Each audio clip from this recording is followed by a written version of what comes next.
ಎಲ್ಲರಿಗೂ ನಮಸ್ಕಾರ. Minus recipes ಬಾಕ್ಸ್ಗೆ ಸ್ವಾಗತ.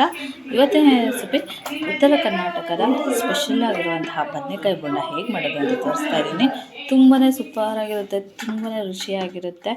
ಇದನ್ನು ಮಧ್ಯಾಹ್ನ, ಬೆಳಗ್ಗೆ ಬ್ರೇಕ್ಫಾಸ್ಟಿಗೆ, ಸಂಜೆ ಈವ್ನಿಂಗ್ಗೆ ಸ್ನ್ಯಾಕ್ಸ್ ಆಗಿ ತಿನ್ಬೋದು. ತುಂಬಾ ಟೇಸ್ಟಿಯಾಗಿರುತ್ತೆ, ತುಂಬಾ ರುಚಿಯಾಗಿ ಸಹ ಇರುತ್ತೆ.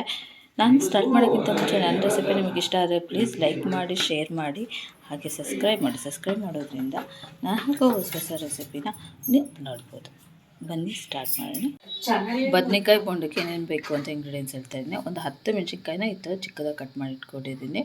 ಸ್ವಲ್ಪ ಪುದೀನ, ಒಂದು ಇಡೀ ಪುದೀನ, ಅದರಲ್ಲಿ ಒಂದು ಅರ್ಧ ಹಿಡಿಯಷ್ಟು ಕೊತ್ತಂಬರಿ, ಹಸಿ ಕೊತ್ತಂಬರಿನ ನೀಟಾಗಿ ತೊಳೆದಿಟ್ಕೋಬೇಕು. ಬೆಳ್ಳುಳ್ಳಿ, ಇದು ಒಂದು 2 ಬೆಳ್ಳುಳ್ಳಿನ ಈ ಥರ ಸಿಪ್ಪೆ ತೆಗೆದು ಇಟ್ಕೋಬೇಕು.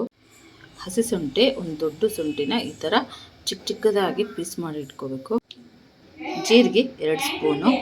ಅದಕ್ಕೆ ಹಿಟ್ಟು ತೊಗೊಂಡಿದ್ದೀನಿ, ಒಂದು ದೊಡ್ಡ ಬೌಲ್ನಷ್ಟು ಹಿಟ್ಟು ತೊಗೊಂಡಿದ್ದೀನಿ.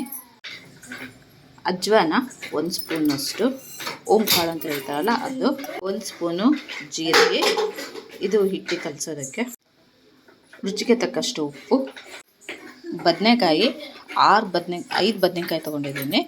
ಈ ಥರ ದೊಡ್ಡದಾಗಿರುವಂತಹ ಬದನೆಕಾಯಿ ತೊಗೋಬೇಕು. ಕೆಂಪು ಬದನೆಕಾಯಿ ತೊಗೊಳ್ಳಿ, ಹಸಿರು ಬದನೆಕಾಯಿ ತೊಗೊಂಡ್ರೆ ಚೆನ್ನಾಗಿರಲ್ಲ. ಸೋಡಾ ಪುಡಿ ಒಂದು ಅರ್ಧ ಸ್ಪೂನಷ್ಟು. ಕರಿಯೋದಕ್ಕೆ ಎಣ್ಣೆ. ಒಂದು ಮಿಕ್ಸಿ ಜಾರ್ ತೊಗೊಂಡಿದ್ದೀನಿ, ಅದಕ್ಕೆ ಹಸಿಮೆಣಸಿನ್ಕಾಯಿ ಹಾಕ್ತಾಯಿದ್ದೀನಿ. ಕೊತ್ತಂಬರಿ, ಹಾಗೆ ಪುದೀನ, ಬೆಳ್ಳುಳ್ಳಿ, ಹಸಿ ಬೆಳ್ಳುಳ್ಳಿ, ಹಸಿ ಶುಂಠಿ, ಜೀರಿಗೆ,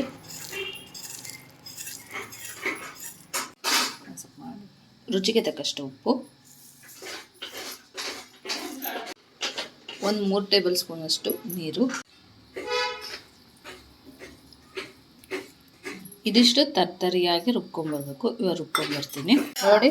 ಇವಾಗ ರುಬ್ಕೊಂಬಂದಿದ್ದೀನಿ. ಇವಾಗ ಈ ಥರ ತರಿಯಾಗಿರಬೇಕು. ಇದೊಂದು ಬೌಲಿಗೆ ತೆಗೆಯೋಣ. ಒಂದು ಬದನೆಕಾಯಿ ತೊಗೊಂಡು ಈ ಥರ ಸ್ಲೈಸಾಗಿ ಕಟ್ ಮಾಡ್ಕೋಬೇಕು.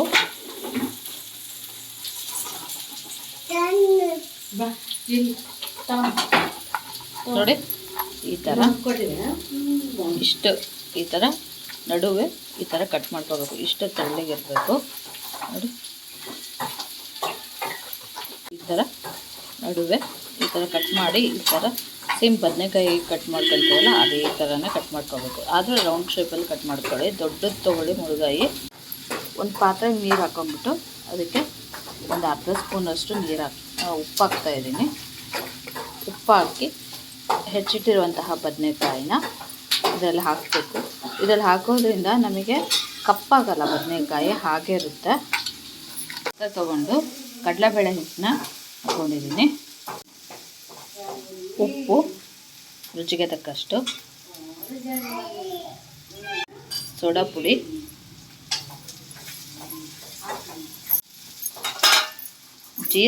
ಜೀರಿಗೆನ ಈ ಥರ ಕೈಲಿ ಸ್ಮ್ಯಾಶ್ ಮಾಡಿ ಹಾಕಬೇಕು.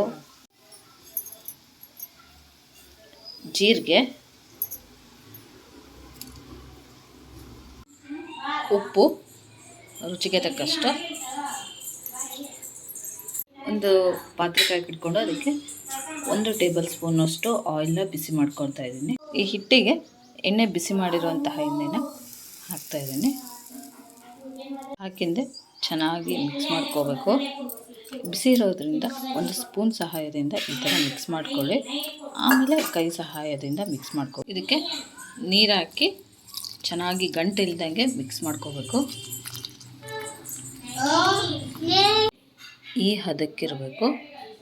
ತೀರಾ ಗಟ್ಟಿನೇ ಇರಬಾರ್ದು, ತೀರಾ ನೀರಾಗಿರಬಾರ್ದು. ಈ ಥರ ಮೀಡಿಯಮ್ ಆಗಿ ಇರಬೇಕು ನೋಡಿ. ಈ ಥರ ಎಲ್ಲ ಬದನೆಕಾಯಿನ ನೀರಲ್ಲಿ ಇಟ್ಕೋಬೇಕು. ಬದನೆಕಾಯಿ ತೊಗೊಂಡ್ಬಿಟ್ಟು ಇದಕ್ಕೆ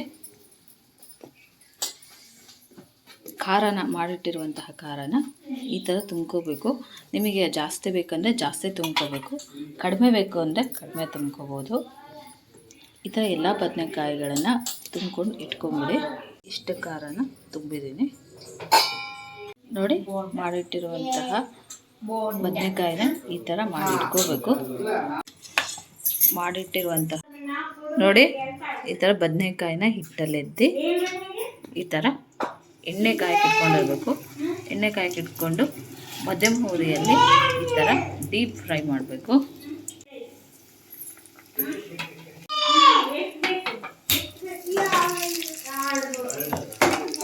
ಒಂದು ಕಡೆ ಗೋಲ್ಡನ್ ಕಲರ್ ಬಂದಾದಮೇಲೆ ಇನ್ನೊಂದು ಕಡೆಗೆ ತಿರುವಾಕಬೇಕು. ನೋಡಿ ಇವಾಗ ತಿರುವಾಕೋಣ. ಗೋಲ್ಡನ್ ಕಲರ್ ಬಂದಾದಮೇಲೆ ಇನ್ನೊಂದು ಕಡೆಗೆ ನೀಟಾಗಿ ಫ್ರೈ ಮಾಡ್ಕೋಬೇಕು. ಗೋಲ್ಡನ್ ಕಲರ್ ಬರಬೇಕು.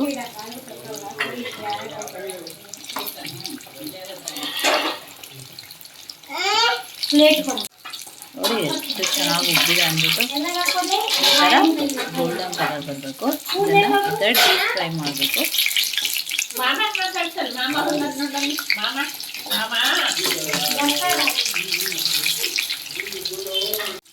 ನೋಡಿ ಇವಾಗ ಇದಾಗಿದೆ, ಎಷ್ಟು ಚೆನ್ನಾಗಿ ಕಾಣಿಸ್ತಾ ಇದೆ ಅಂದ್ಬಿಟ್ಟು ಈ ಥರ ಗೋಲ್ಡನ್ ಕಲರ್ ಬರಬೇಕು. ಇವಾಗ ತೆಗಿಯೋಣ. ನೋಡಿ ಬದನೆಕಾಯಿ ಬೋಂಡ ರೆಡಿಯಾಗಿದೆ. ಉತ್ತರ ಕರ್ನಾಟಕದ ಸ್ಪೆಷಲ್ ಆಗಿರುವಂತಹ ಬದನೆಕಾಯಿ ಬೋಂಡ ಎಷ್ಟು ಚೆನ್ನಾಗಿ ಕಾಣಿಸ್ತಾ ಇದೆ ಅಂದ್ಬಿಟ್ಟು ತುಂಬಾ ರುಚಿಯಾಗಿರುತ್ತೆ, ತುಂಬಾ ಟೇಸ್ಟಿಯಾಗಿ ಸಹ ಇರುತ್ತೆ. ಬಿಸಿ ಬಿಸಿಯಾಗಿದ್ದ ಬದನೆಕಾಯಿ ಬೋಂಡನ ಒಣ ಮಂಡಕ್ಕಿ ಜೊತೆಗೆ ತಿಂತಾಯಿದ್ರೆ ಸೂಪರಾಗಿರುತ್ತೆ. ನೀವು ಸಹ ಮನೇಲಿ ಒಂದ್ಸಲ ಟ್ರೈ ಮಾಡಿ ನೋಡಿ ಹೇಗಿತ್ತು ಅಂತ ನಿಮಗೆ ಕಮೆಂಟ್ ಬಾಕ್ಸಲ್ಲಿ ತಿಳಿಸಿ. ನನ್ನ ರೆಸಿಪಿ ನಿಮಗೆ ಇಷ್ಟ ಆದರೆ ಪ್ಲೀಸ್ ಲೈಕ್ ಮಾಡಿ, ಶೇರ್ ಮಾಡಿ, ಹಾಗೆ ಸಬ್ಸ್ಕ್ರೈಬ್ ಮಾಡಿ. ಸಬ್ಸ್ಕ್ರೈಬ್ ಮಾಡೋದ್ರಿಂದ ನಾನು ಹಾಕುವ ಹೊಸ ರೆಸಿಪಿನ ನೀವು ಥ್ಯಾಂಕ್ ಯು.